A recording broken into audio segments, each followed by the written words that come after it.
ask the questions, I'm providing the answers. I've brought probably way too much stuff with me upstairs, but I wanted to sit down and have an official homeschool chit chat kind of Q&A situation here. So I'm going to dive into it. I've got a lot. I have questions that I've pulled off of TikTok as well as my homeschool Q&A that I posted on my Instagram stories. So we're going to cover all of it right now. To provide a little bit of context before I dive into everything, I wanted to go over just kind of the basic information. I have 4 kids. They are currently right now, because we have birthdays between February and May, so it's all going to change very soon. But right now they are 9, 7, 5, and 3. For curriculum, we are using The Good and the Beautiful, Treehouse Schoolhouse, and a combination of other like workbooks and stuff included, but the majority of our stuff is coming from those 2 companies. So we are a part of a charter here in Orange County as well. So they do have an HST that we see probably every 6 weeks, and she just kind of checks in, takes work samples, all that stuff. So when I talk about my like school registered, school aged kids and everything like that, it's my 3 that are enrolled into our charter school. Technically, next school year, I'll be able to enroll my 3-year-old. He'll be 4 in that school. Yeah, he'll be 4. And so I'll be able to put him into TK. So they'll all be involved in it. But as of this year, my 3 that are enrolled, I have curriculum for them for language arts and math, which comes from The Good and the Beautiful. I have a good combination of science unit studies from The Good and the Beautiful, as well as all of the nature studies for all 4 seasons and both levels that Treehouse Schoolhouse provides in the intermediate and primary version. So we kind of flip back and forth between those. We'll pick a unit study that we want to dive into. We started space before we went into the break and then had a long pause with that. And so now we're kind of picking that back up. We also have almost, if not all, of the Little Hearts and Hands science books from The Good and the Beautiful. These are more, let me see. These ones are more geared towards like the preschool, TK, kinder, maybe even first grade, I think. I think even second grade, it goes all the way up to there because the like big kid science studies go from 3rd grade to 8th grade.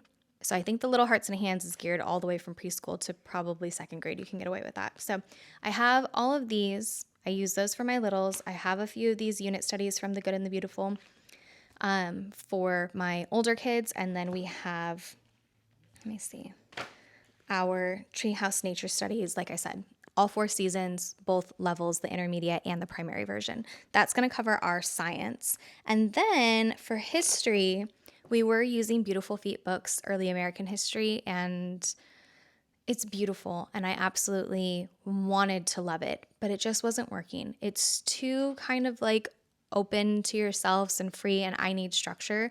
That's why I think The Good and the Beautiful works so well for myself and my kids included. So we needed something else like that. So I was realizing like I wasn't hitting the state standards that's required of me with our charter school and everything, and so I needed to do something differently.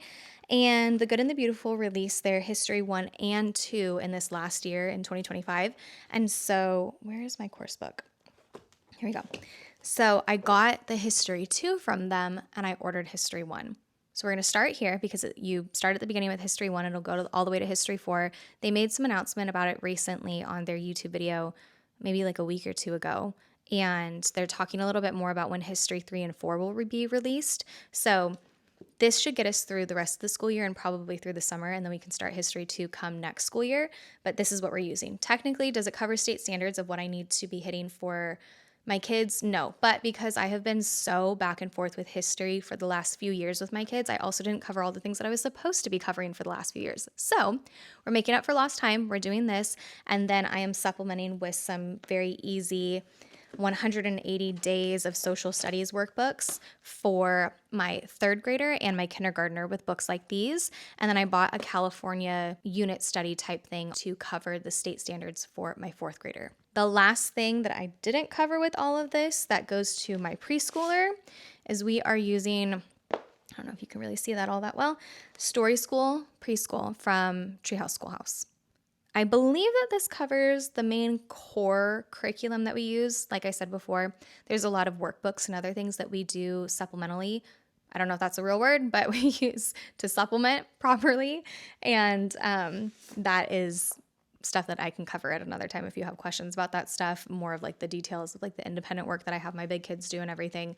But I wanted to bleh, but I wanted to just provide a little bit of context for everything before I dive into all of this, so I'm not having to like repeat that or explain that in between like every single question that I'm answering. So to dive into everything that was asked, I pulled a few questions, so this could be a long one. I'm going to try and pick and choose what feels more fitting for a New Year reset homeschool Q&A. What's your schedule like at the moment? I feel like that's perfect because, like I said, we're not doing jiu-jitsu or any sports right now. Soccer's ended. We're kind of debating if we want to put the youngest into t-ball. I haven't made that decision yet. We haven't made that decision yet, so we'll see how things go. But for right now, for January, we're going to carry this month out with just free time, kind of still coming off of the break, our break from jiu-jitsu, our break from all the other sports and everything like that, having family conversations to figure out what the kids want to do next, what they want to try out, having trial periods at different places, all that stuff. That's basically what we're focusing on right now. But with that means we have a lot more free time. I'm not driving to different schools and coming back and having to spend an hour or two at different classes and stuff like that. It was getting very busy with jiu-jitsu because they changed the schedule on us, and it became something that we were having to split our time so much more than when it started when they had homeschool classes. With that said, now that we have the free time, I'm covering 3 to 4 subjects every single day with them. My kids are early risers. My oldest is up at anywhere between 6 o'clock and 7 a.m. every single day. Now, I love him, but that is my quiet time, so having to corral the kids in the morning does not work for me. So we have set boundaries with our kids. We've set things up in their room. They hang out up there. 7:30 is the time where everyone is like freed from their bedrooms, including us, and then we'll go downstairs and have breakfast. Sammy has just implemented a workout routine for my oldest too, which is perfect because the idea of them being able to eat breakfast and then go out into the garage/backyard, kind of alternating and being able to just exert the energy is going to be so incredibly helpful for them. I start the mornings off with my littles because I know that their attention span is not going to last very long, especially because they're more willing to work with me first thing in the morning. So they have breakfast, they get ready, we're good to go. We sit down around 8:30, 9-ish, maybe 9:30 at the latest, but that is not what I'm aiming for. I'm aiming to start at 9 o'clock. We will sit down and we will do story school.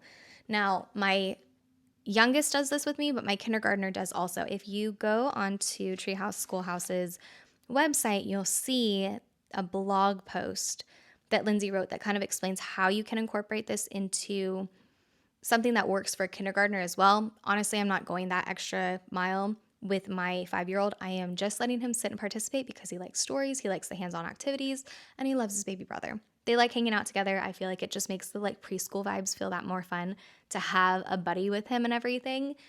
I don't know if he's going to want to do this with him next year when he's technically in first grade and I have a TK, but we'll see how things go. So I'm hoping that if I still keep it fun and alive and everything, that we'll still have a buddy system for this. But like I said, I don't know yet. So we do preschool in the morning. I have the story school, which I'm trying to flip it to. We're starting over with week 1 actually this week. So you have a little breakdown of what you're doing each day. So I'll go through that with them. I have morning menus that I made for them. We'll do that as well. So that kind of goes over singing the songs of days of the week and the months of the year and going over like practicing their name. I put something in for sight words for my kindergartner. It's a little different depending on the age of what I've created for them. So we have that. And then that's basically it. I kind of use the activities and the games and all of that stuff at the end. And at that time is where I'll be able to kind of flip and transition out of that and bring my big kids who should be upstairs working on their independent work. They'll be able to come downstairs. We dive into language arts and math. I'll set the youngest up once I'm done with the 2 big kids to watch TV or go play outside, and then I can kind of catch up on the language arts and math for my kindergartner. I'm aiming to get all of this stuff done between 9 and 12. We normally take a break at that time. Then about an hour or two after lunch for about an hour or two, I try and carve out an hour or two of a block to finish up any other lessons we haven't done. That is normally where we'll catch up on science and or history at that point in time, and then we're done for the day. So technically, I was trying to like write this out for everyone. We're spending about 5 hours a day. Now, again, that's also including breaks to have snacks, for the kids to go to the bathroom, for us to reset the table after we finish one lesson to move on to the other.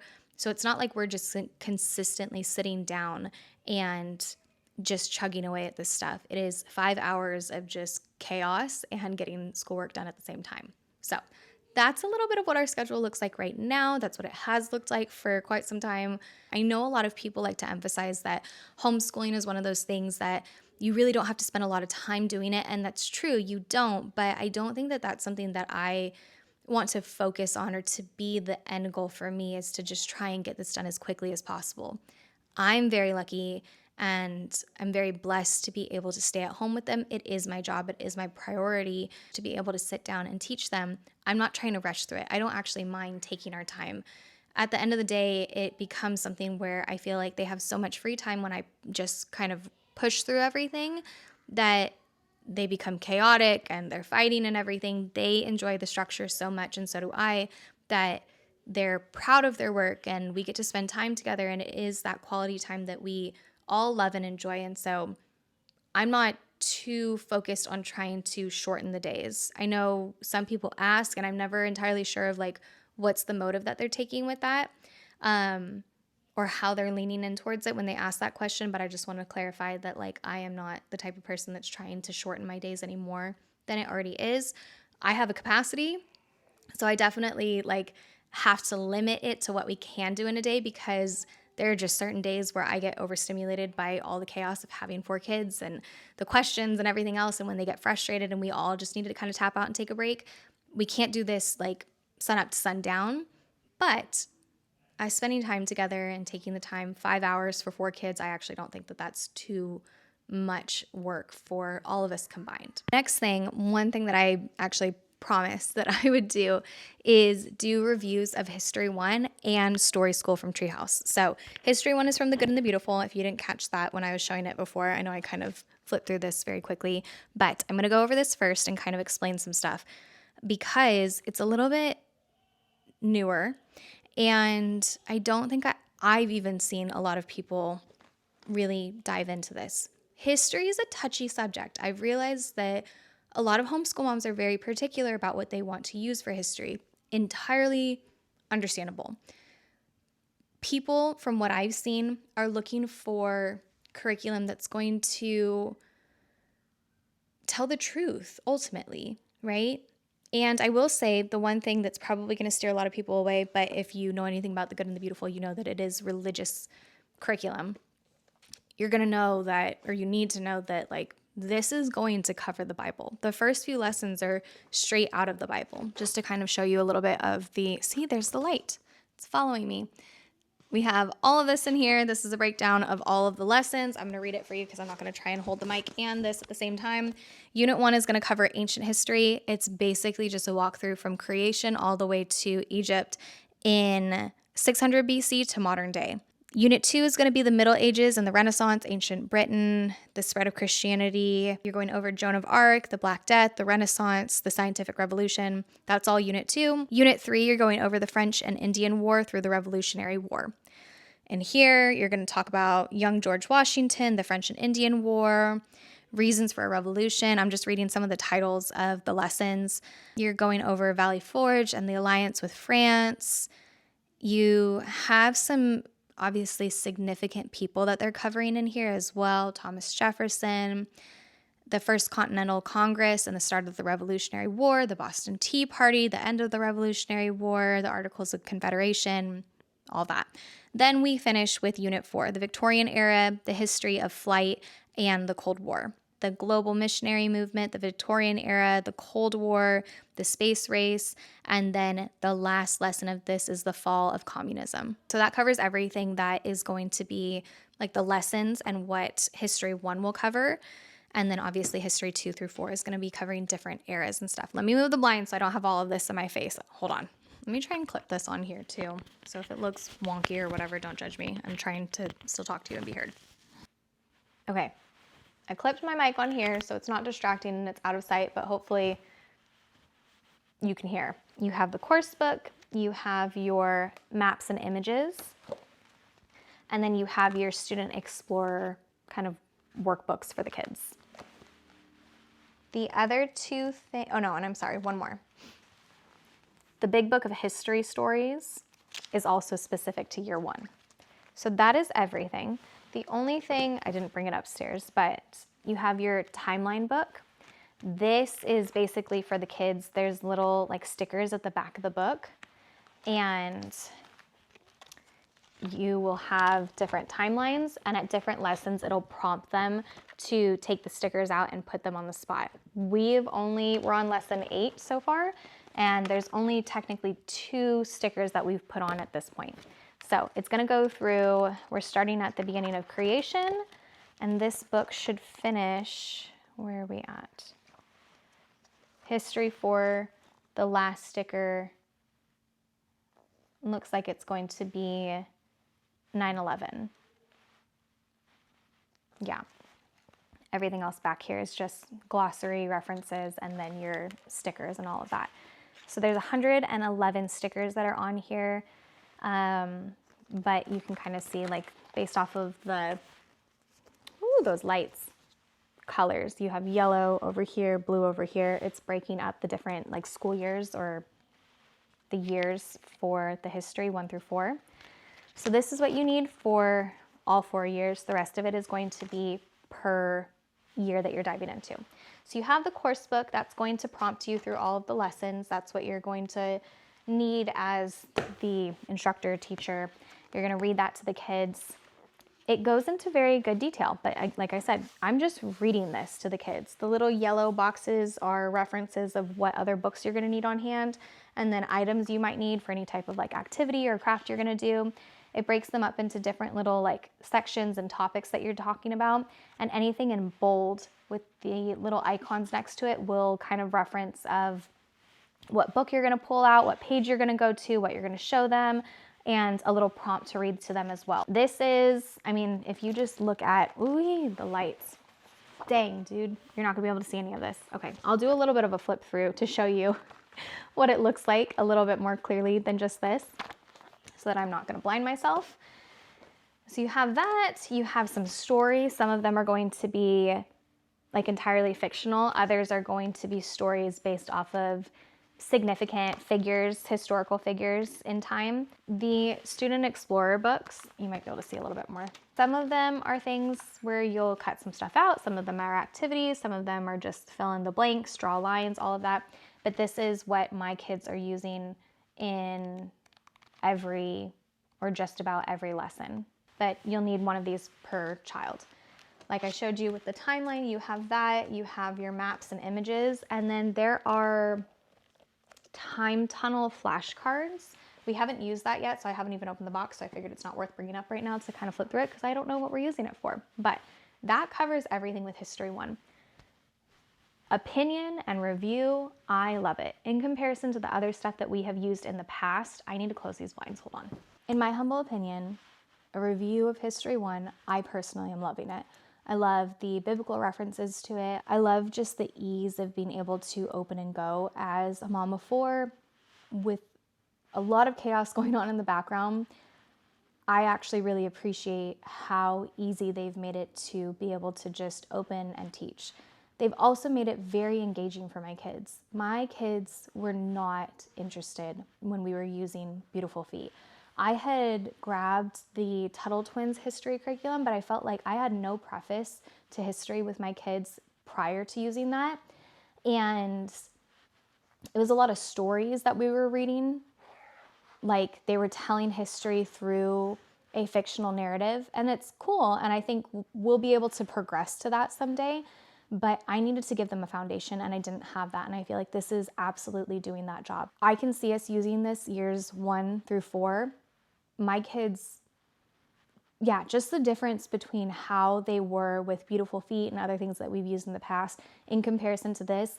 My oldest, when I asked them to kind of help set things up at the morning and everything, I think come Monday after the Christmas break, at the beginning of this week, he just wanted to dive into our lessons so badly. Even though I was doing story school with the littles first, I came downstairs and he had our history stuff laid out, was ready to go.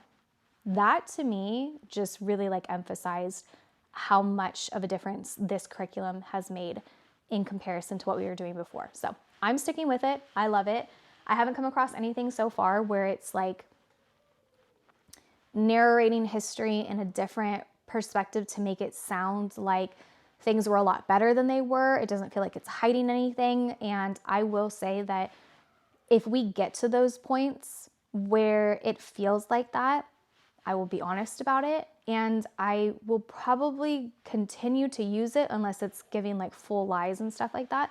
But I feel like it's something that there's no perfect curriculum. I think all of us as parents have a specific expectation that we want. And I think that it's okay to find a curriculum that you like, that works for you, and then build off of it. There's nothing wrong with us expanding on what they say. There's nothing wrong with saying, I don't entirely agree with what they said. Let's dive a little bit deeper into this and unpack why I have my disagreements, and I'll let you guys decide how you feel about it at the end. Just my opinion, just preference. That's how I'm going to handle it for now. Like I said, I haven't come across anything that's been bothering me about how they're discussing history, about any of that stuff. I appreciate the biblical references, starting history at the beginning of creation, all of that fun stuff.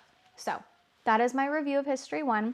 To dive into Story School, this is a little bit shorter because there's not as much to really like unpack with all of this. I printed and bound this myself, just FYI, this is not from them. So if it looks trashy, it's because I did it myself.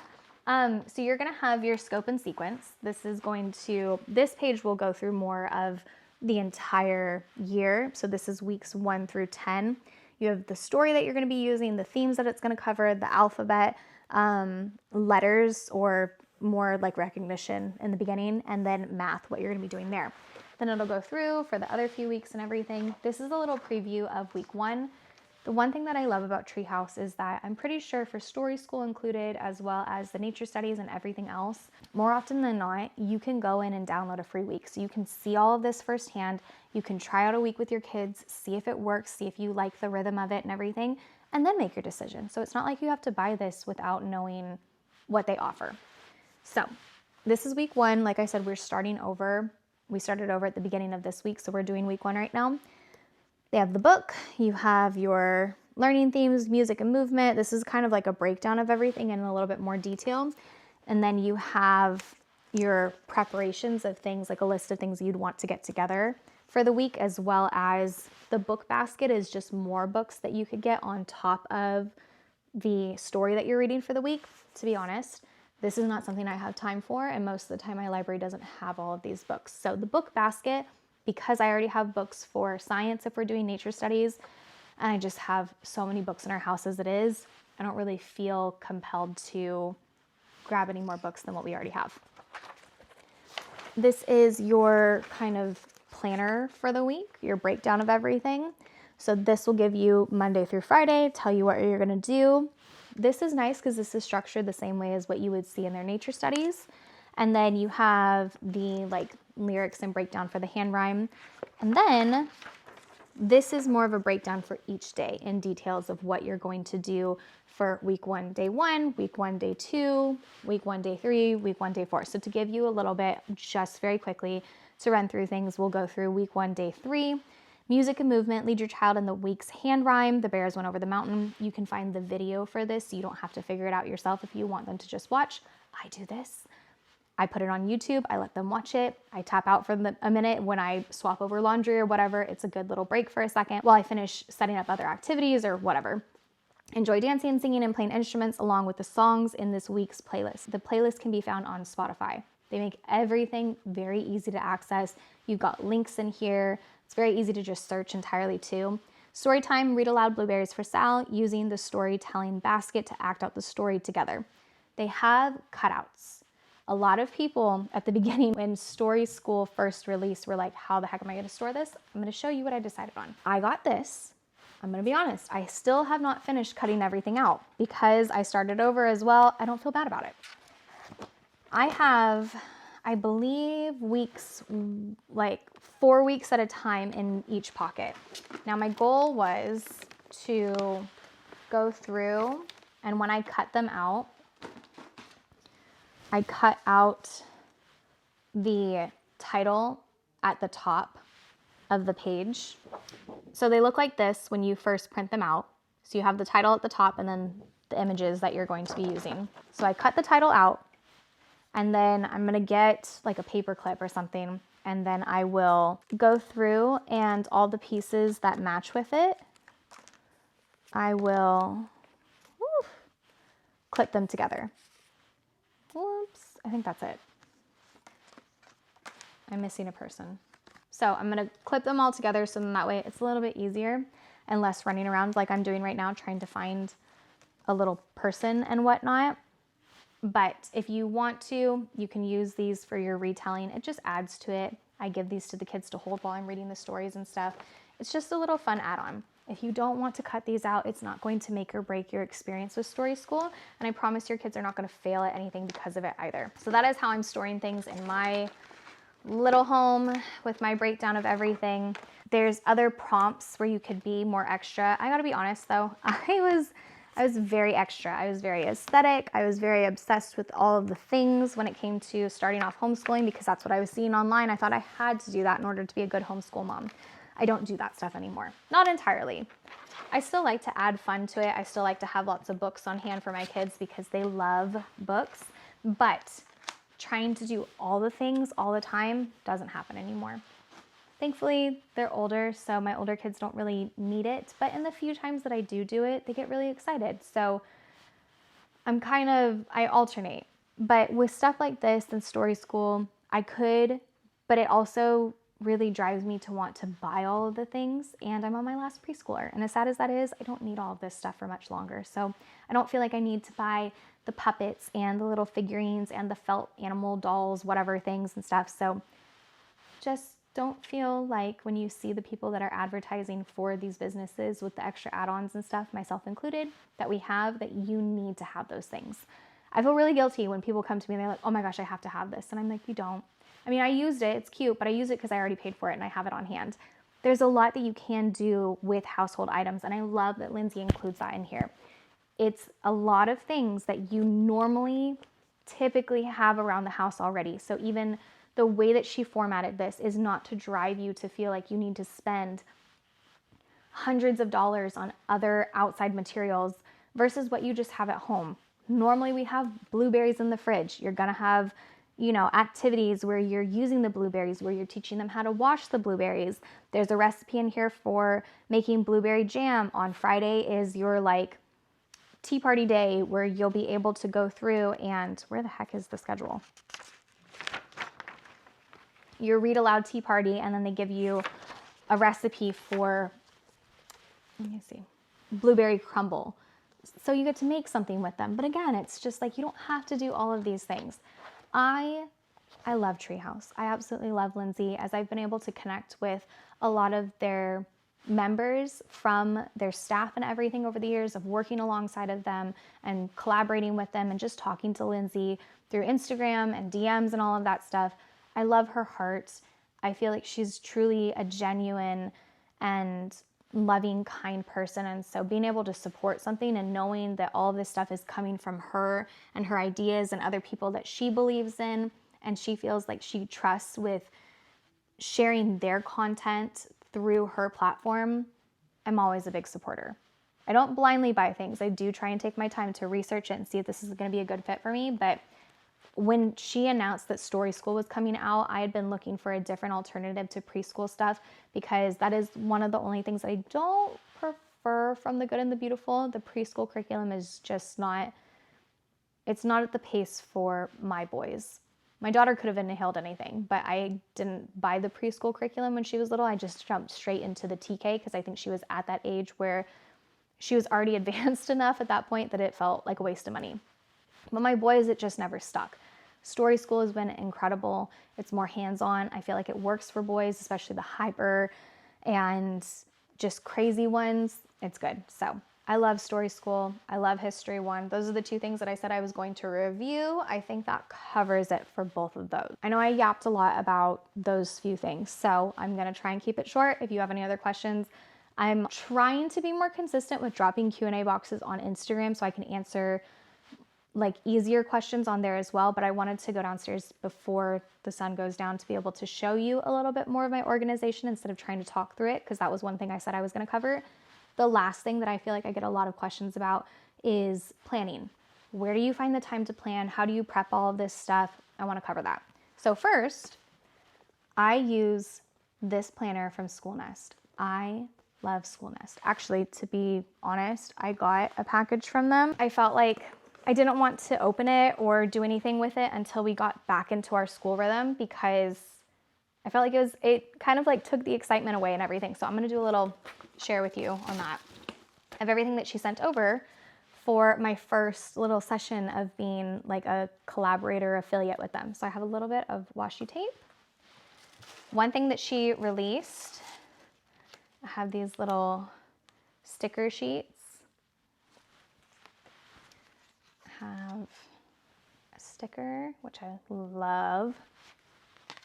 And then this is a little like printout, but bookmark as well.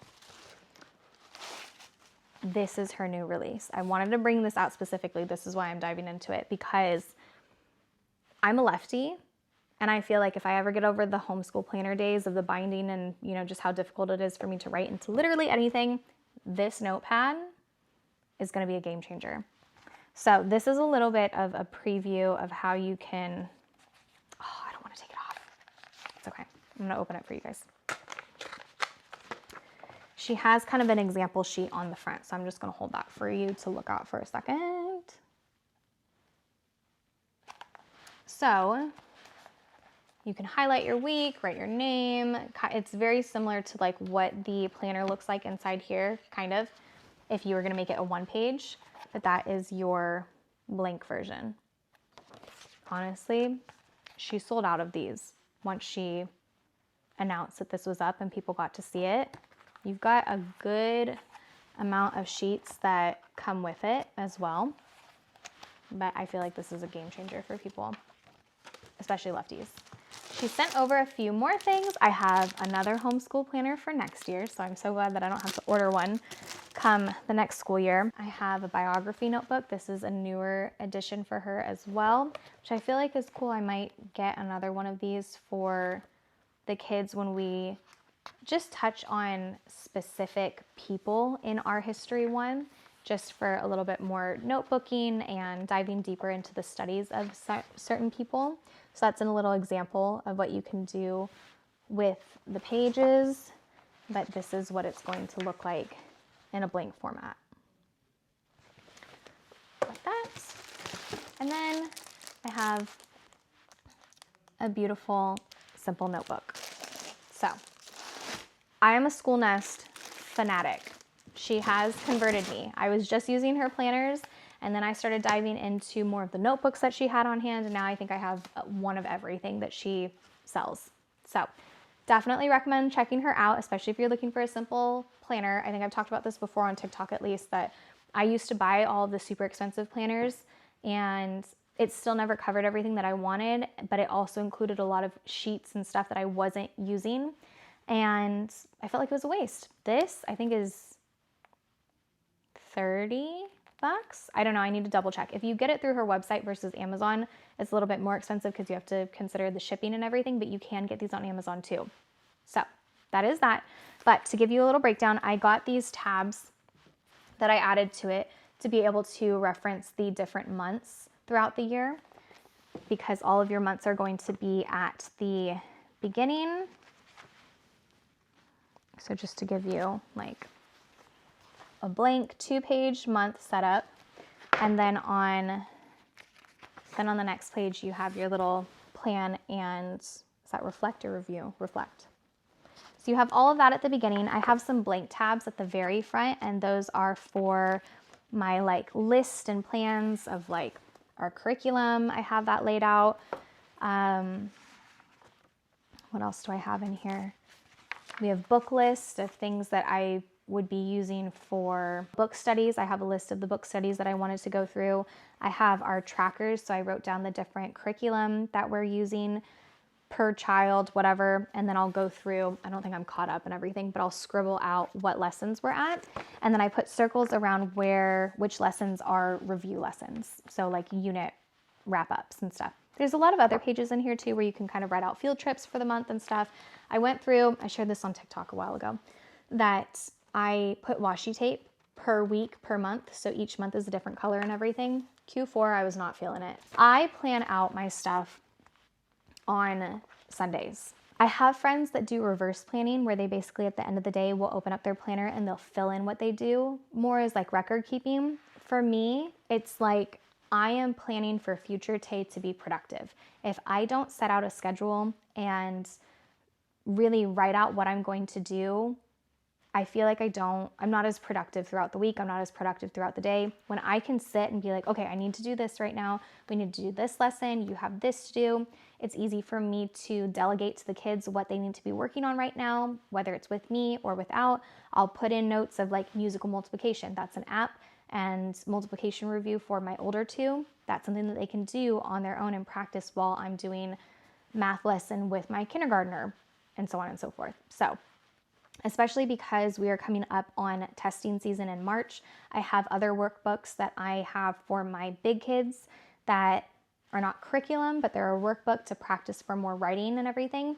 So little things like that, I need to mark these things out or I'll forget about those workbooks because we have just so much in the house that I lose track of that stuff. So I go through, I have on, at least for this week, I wrote out preschool, language arts, math, history, science, and then extra subjects, which is more of a breakdown of like, when they're done with their schoolwork, they can do their exact path, they can do IXL, they can do Night Zookeeper, they can do Simply Piano, a few other things that I can't think of right now, but things that they can work on kind of more as an incentive at the end of the day when the rest of their stuff is done, because this is all on a computer or an iPad. So that's a little bit of just a preview of what my planner looks like, crazy and everything. The highlights are for specific kids or big kids versus little kids. So if you want any more details about that, let me know. I just never know what to share. Sometimes when I have other things written in here of like jujitsu and stuff, I don't want people to see what days we're going and everything, so I don't share all of that stuff, but I can easily put sticky notes to cover certain areas that I don't want shared on here. The sticky notes I have on here are just kind of notes to selves of things that I might need to prep in order to get ready for story school. So I put these sticky notes at the beginning of the week. That way I know come the night or the night before when I'm kind of doing my closing shift and setting up things for the school table or just clearing it off and stuff, to make sure that I have these things on hand, as well as just having it as a reminder as I'm looking things up or as I'm looking at things throughout the week. If it's not something that we actually have on hand, then I can easily transfer over the sticky note to my Filofax. So that way when I run to the store, I have that and I can see, okay, I need to go to Target, I need to pick up watercolors. Then I'm good to go. I slap it back in the book and it's there as a reminder for what I need when we come to that day. I think that covers everything. It's kind of a lot of yapping, so I feel like I should cut it off there because I probably spent 20 to 30 minutes at this point chit-chatting about things, but I want to bring you downstairs and kind of show you a little bit more of the organization in the cabinets, especially now. I don't think that I've really shared what our homeschool room looks like since I have bought my big, tall IKEA cabinets. I think they're the same as these. They're just the darker wood colors. So let me clean all this stuff up. I'll bring you downstairs and then kind of give you a walk through that. Okay, I'm losing sunlight quickly, so I'm gonna do this kind of fast and try and get through things. This isn't a full tour of like our homeschool space. I'm just gonna kind of show you some pockets and stuff. One, because I haven't finished putting Christmas decor away, and two, because I wanted to just specifically show like the organizational pieces to it. If you want a whole tour of how we've kind of updated and evolved the room from, I think like 3 years ago was when I shared my homeschool tour. Oh my gosh, that's crazy. If you want an updated version of that, I can definitely do that once I clean up a bit and it looks a lot nicer.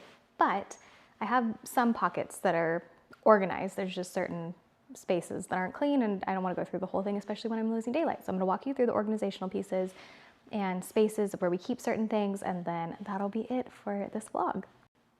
Okay, so these are like the main cabinets that we have. Now, this side's a lot prettier looking. I'll just start over here. I have all of our like Bible resources and stuff. I have all of these Bible books and stories. This is the Secret of the Hidden Scrolls series. We've got some board books for the babies, different devotionals. The Little Pilgrim's Journey is amazing. I have some stuff from Daily Grace Co. for the big kids. I have some journals. Most of these actually go upstairs. I don't know why this one's down here with them. Devotionals, coloring books, and more coloring books, and then scripture.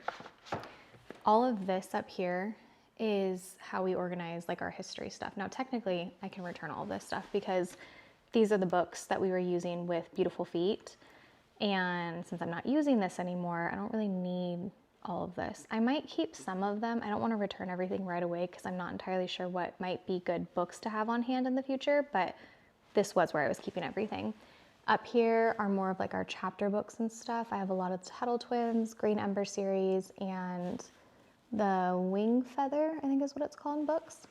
So, and then other like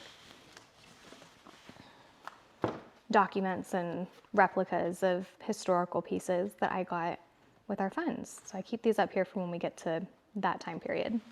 And then our little jelly cat for the school because he's super cute. Now I keep all of our history stuff in here.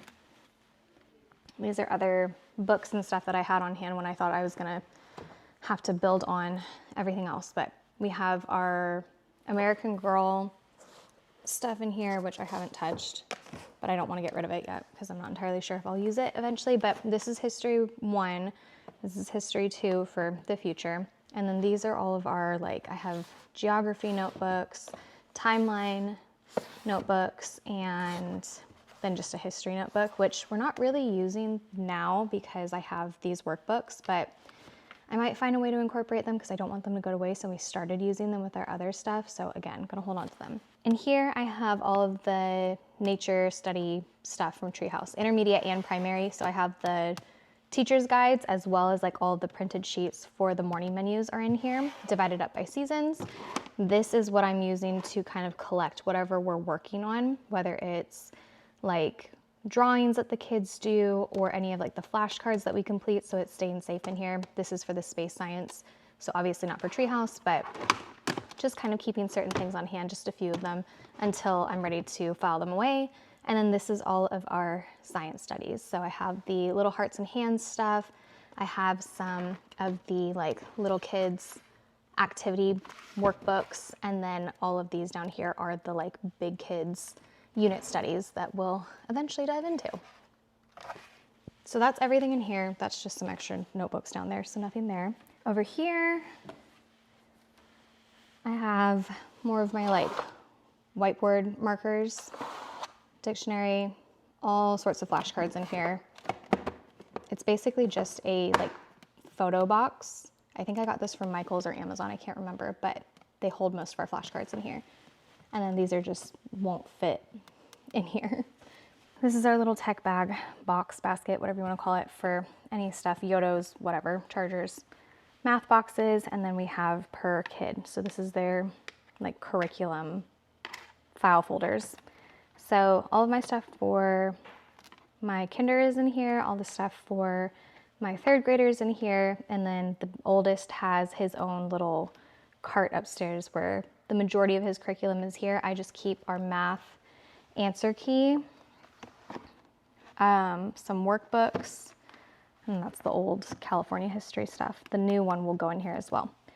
Down here is for filing stuff, and then these are all extra workbooks. Some of them we used before and never completed, but I don't want to throw stuff away just yet because I might use some of this stuff or photocopy them and print them, so this is just backup excess. And then over here, nothing too crazy. Again, I have a lot of space, so I have a lot of stuff that's just put in storage right now because I wasn't entirely sure how I wanted to organize it, but this is just other like extracurricular things like baking, raising, like I think this is a study for bread. I have a study for like chickens, and then we have Spanish in here.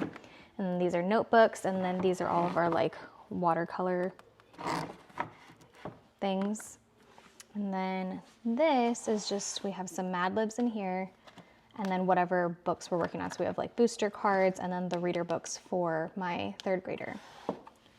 Then over here, the not as pretty side that I need to figure out what to do with, we have, this is like their yearbooks. So I think I've shared this before on TikTok, but I'm like treating this like a scrapbook throughout their year. So anytime we do anything fun, photos will come back in here and like scrapbook a bit. Science notebooks are in here, just a few books that we keep on hand, nothing too crazy. And then I have Play-Doh and other toy storage up there. This is just another bookshelf. My other one in the living room was getting a little crazy and packed, so we got a smaller one to kind of keep stuff over here.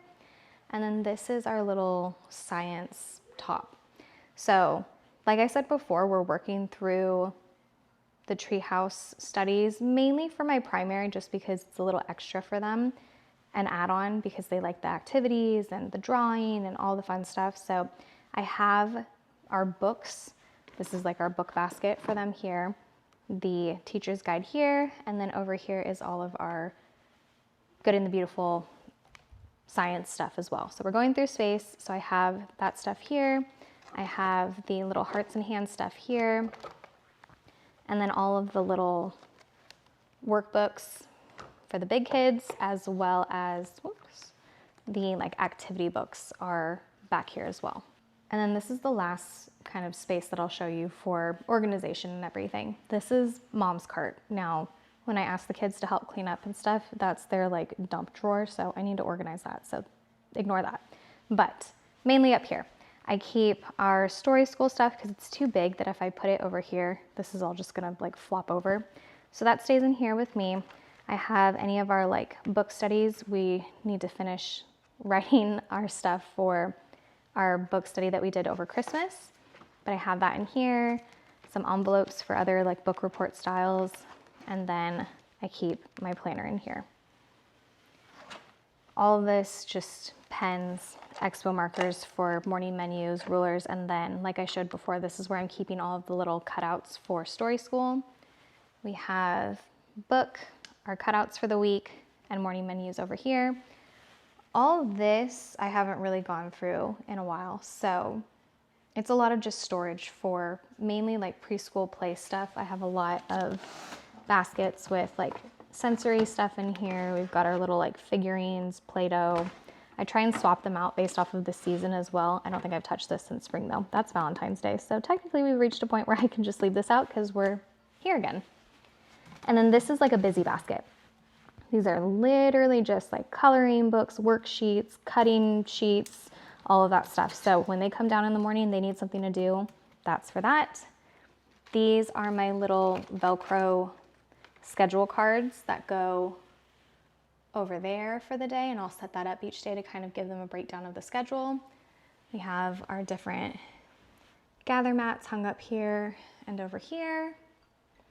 And then last but not least, this is our little tech cart. Now I had a nicer way of setting this up, but because I was using like a file divider thing, but because I have 3 computers now, I can't fit 2 of those little separators in here, so I need to figure out how else to store these because I don't think it's good for them to be stacked on top of each other, but they seem fine for now, so we're gonna do that. And then I've got one of the Kindles is upstairs in Hayes' room. I've got, these are school iPads that I needed to put other things on there, so they ended up not working out, but I just used them for the youngest 2. These are for the big kids. And then underneath here, I've shared some of this stuff before. Don't mind this. This is my like storage. I need to stock that stuff away, so we're not gonna pay attention to that. We have our Yodo minis over here, our storage for our Yodo cards, and then our headphones here. And then down here is all of the Osmo stuff, literally all Osmo game setups. Last thing, and then I guess technically last thing storage-wise is our little compartment thing. I found this at Hobby Lobby. Super cute. I think I found it from my friend's stuff. I don't think she told me where it was from, but I recognized it as soon as I was at Hobby Lobby, and I was like, wait a second, I've seen this before. So, holds all of our stuff. I need to go through and clean it out a little bit and organize it because the kids got to my chalk and then dumped everything out and the boxes fell apart, but it works. We're making do. So, this should have been my chalk holder over here. Glue sticks, paintbrushes, pencils, markers, scissors. I got a brand, not even collaboration, it was just more of like a, hey, can we send you stuff? And Fiskars sent me, like, I'm not kidding, 20 to 30 scissors. So I'm stocked for life. So if you need any scissors, I might just send some your way because I don't know what I'm supposed to do with all of this. But now I'm kind of like, I need to start my own classroom because I just have so many supplies with scissors alone. So got all of that. And I think that should be everything. Okay, I feel like we nailed that. I got everything done. I shared everything that I can think of organizationally speaking, got my Q&A done, and the sun is just about to dip below the fence. So I'm about to lose all this light in a few minutes. So with that said, I'm gonna wrap up this vlog. Thank you so much for being here. I hope that you enjoyed this like New Year reset homeschool edition. So this is a little bit more motivation, inspiration, whatever you wanna call it, for you in this season. Coming out of a break, it is difficult, and I just wanted to kind of showcase how we're going about things and in a more uplifting way that you can do it too. Even if it's crazy, even if it's chaotic, even if it's messy, even if the house isn't entirely clean, even if the Christmas decor is shoved off into a corner that you can't see in the frame right now. It's okay. Do what is best for you, manage what you can, and keep moving forward. With that said, I love you guys. I cannot wait to check back in with you next week. Thank you so much for being here. Make sure that you subscribe, all the things. I'll talk to you soon.